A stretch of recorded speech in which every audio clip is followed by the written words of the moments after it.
Millar posta ko'rsatuvining tasvirga olish jarayonlari boshlandi. Shifoxonaga dardiga shifo izlab kelgan bemorlarga har doimgidek o'z kasbining fidoyilari yordam ko'rsatish bilan bandlar.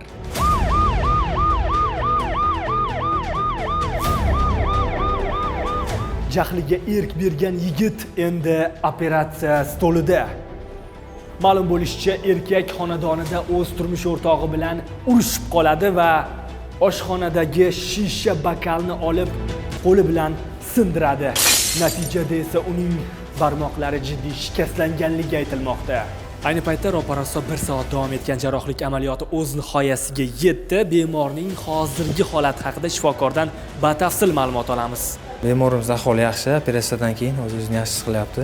Jahliga erk berib, o'sha stol ustidagi bokalni urib, qo'lidan jarohat olgan. Qo'lida jarohat kuchli qon ketayotganligi bilan ifodalangan edi. Pay to'qimalari, qo'llarni bukadigan pay to'qimalari va qon bilan ta'minlaydigan arteriya va nervlari jarohatlanganligi aniqlandi. Jarohatga birlamchi ishlov berib, yuvib, tozalanib, o'sha uzilgan paylar bir-biriga keltirib tiklandi. Hozir bemorning ahvoli yaxshi, qoniqarli. Qo'lidan jarohat olgan bemor bizga bo'lgan voqealarni so'zlab bermoqchi. Shu hozirroq jahl ustida, stol ustida turgan bokalni urib, qo'lim jarohat oldi.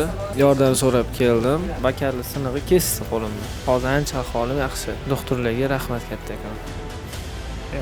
Arzimagan muammolar sabab jahliga erk bergan yigit sal qolsa qo'lidan ajralib qolishi ham mumkin edi.